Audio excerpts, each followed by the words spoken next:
बहुत से fake documents भी बनाए हैं जिसकी हेल्प से काफी कंपनियां उसको गिराया भी, और अभी भी वो फेक कपल होने की एक्टिंग कर रहे हैं। इन सब का कुछ करना ही पड़ेगा, दिन ब दिन क्राइम्स बढ़ते ही जा रहे हैं। कोरिया की पुलिस पता नहीं क्या कर रही है, अगर सारी इन्फॉर्मेशन हम ही उन्हें देंगे तो वो क्या करेंगे फिर। अंकल मुझे आपसे कुछ पूछना है, क्या मैं पूछ सकता हूँ? हाँ क्यों नहीं, पूछो। अंकल आप इतने बड़े बिजनेसमैन हैं और यहाँ तक कि कोरिया और इटली के नंबर 1 माफिया में से भी एक हो, तो अभी तक आपने सबको ये क्यों नहीं बताया कि सुगा, जंगकुक और जियो भाभी के बेटे हैं? इस सवाल का जवाब मैं टाइम आने पर सबके सामने दूंगा। Okay uncle. ओके डैड, अब हम जा रहे हैं। संभल कर जाना। फिर वो तीनों वहां से चले जाते हैं।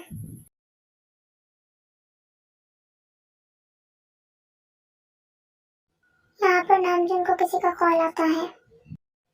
हेलो सर, क्या आप नामजुन बात कर रहे हैं? जी मैं नामजुन ही बात कर रहा हूँ। आप कौन है और क्या काम है आपको मुझसे? सर मैंने आपको ये बताने के लिए कॉल किया कि मिस्टर ली अब इस दुनिया में नहीं रहे। ये क्या बकवास कर रहे हो तुम? अपनी जुबान को बंद रखो। सर ये सच है, किसी ने उनके 3 गोली मारी और वहीं पर उनकी डेथ हो गई। नहीं ली ऐसे नहीं मर सकता, मैं छोड़कर नहीं जा सकता, तुम झूठ बोल रहे हो। सॉरी सर, बट वो इस दुनिया में नहीं है और उन्होंने बहुत से मैसेजेस छोड़े हैं आपके लिए। जिस किसी ने भी ये सब किया मैं उसे मार डालूंगा। अब देखो कैसे सबकी तबाही आती है, मैं किसी को भी नहीं छोड़ूंगा अब।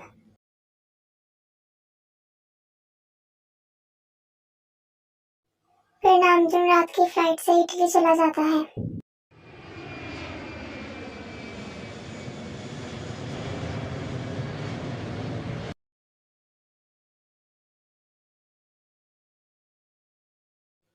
बच्चों मुझे तुम तीनों से कुछ कहना है।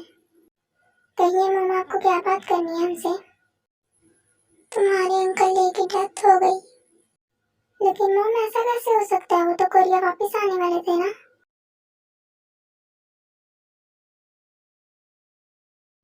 मम आप चुप करें, ऐसे मत रोइए, डैड वहाँ पर है ना, वो सब संभाल लेंगे।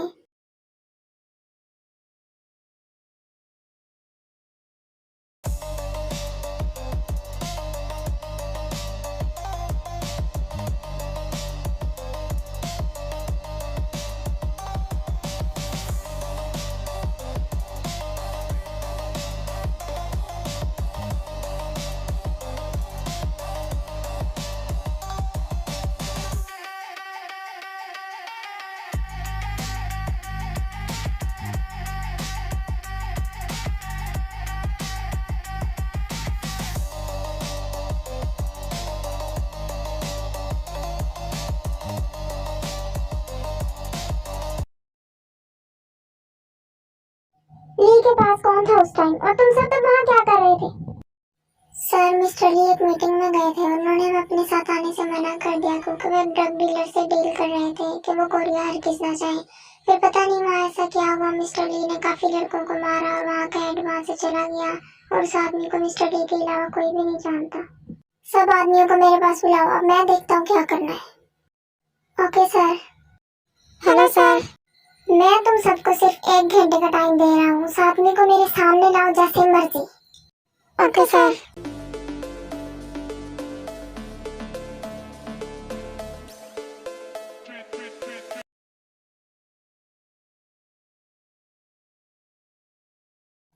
अंकल ये सब क्या, डैड तो बहुत अच्छे थे, कोई उन्हें क्यों ही मारेगा, वो हमें ऐसे कैसे छोड़ के जा सकते हैं।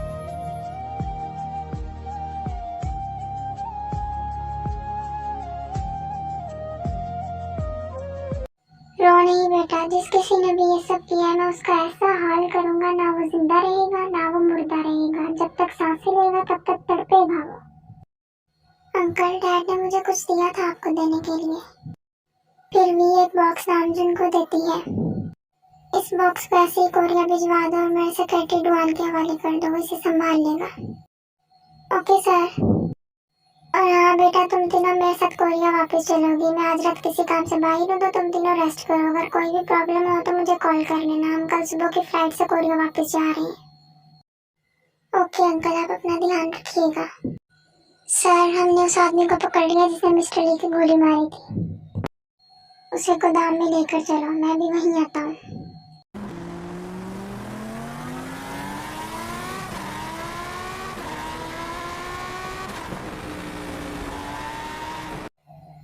मुझे? किसके कहने पर क्यों मारा ली को तुमने? मैंने नहीं मारा किसी को और मुझे नहीं पता आप क्या कह रही हैं। तो तुम ऐसे नहीं मानोगे।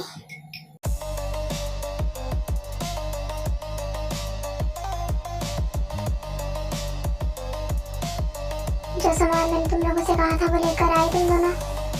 जी सर, ये लीजिए।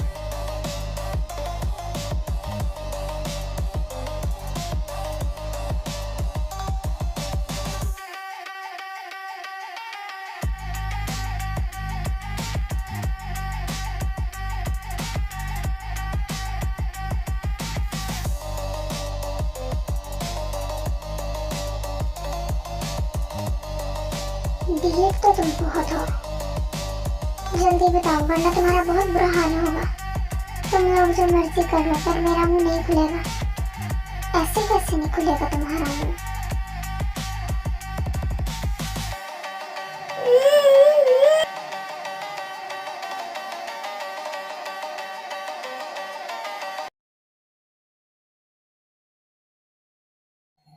ठीक है बताता हूँ।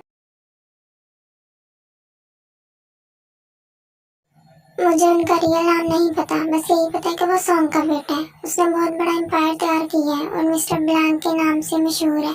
मिस्टर ब्लैंक ने आम इस्तेमाल की चीजों में ड्रग्स का इस्तेमाल किया है। पता नहीं उसका इरादा क्या है।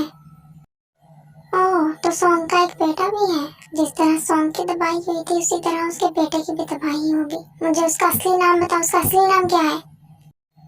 मैं नहीं जानता। मैं क्या बल्कि कोई भी नहीं जानता उनका रियल नेम क्या है। मुझे जितना पता था मैंने आपको बता दिया। प्लीज मुझे जाने दो। आज के बाद मैं कोई बुरा काम नहीं करूंगा। ऐसे कैसे छोड़ दो? तुमने मेरे बेस्ट फ्रेंड को मारा है, तुम्हें मैं ऐसे तो नहीं छोड़ सकता।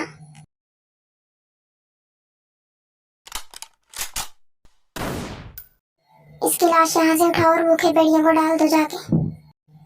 Okay sir. उसने एक शांत माफिया को छेड़ा है। अब मैं उसे बताऊंगा कि क्या अंजाम होता है जब किसी माफिया को छेड़ो तो।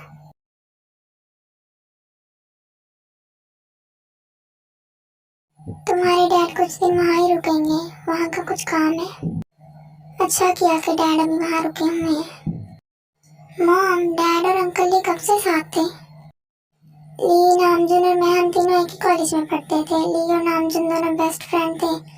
मैं और नामजुन एक दूसरे को डेट करने लग गए। हमारी कॉलेज खत्म होने के बाद मैंने और नामजुन ने शादी कर ली। उसी दिन ली की भी शादी थी। फिर उन दोनों ने इकट्ठे अपना बिजनेस स्टार्ट किया और ऐसे ही दोनों इटली चले गए। ली की वाइफ की डेथ के बाद ली ने अपनी तीनों बेटियों को भी इटली में शिफ्ट कर लिया। फिर कुछ टाइम बाद नामजुन कोरिया वापस आ गए। लेकिन मॉम, अंकल ली वापस क्यों नहीं आए? और उनकी तीनों बेटियां वो भी वहाँ हैं। अब क्या वो वहाँ पर अकेली रहेंगी? ली को कुछ काम था वहाँ पर जिसकी वजह से वो वापस नहीं आया। और रही बात उसकी बेटियों की, तो नामजुन अब उनको कभी अकेला नहीं छोड़ेंगे। तो क्या अब वो कोरिया आने वाली हैं?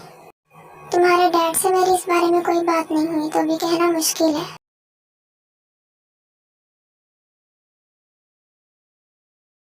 अंकल, जिस किसी ने भी ये सब किया है हम उसे मिलकर पकड़ेंगे। जी अंकल, जिसने हमारे डैड को मार दिया हम उसे ऐसे तो नहीं जाने दे सकते। बेटा, मैं समझ सकता हूँ इस टाइम तुम तीनों का क्या हाल है। वो मेरा भी फ्रेंड था। मैं सब कुछ संभाल लूंगा, तुम तीनों टेंशन मत लो। इसमें बहुत खतरा है। अंकल, डैड ने हमें बहुत अच्छी तरह ट्रेन किया है। वो किसी और के साथ ऐसा करे उससे पहले हमें उसे रोकना ही होगा।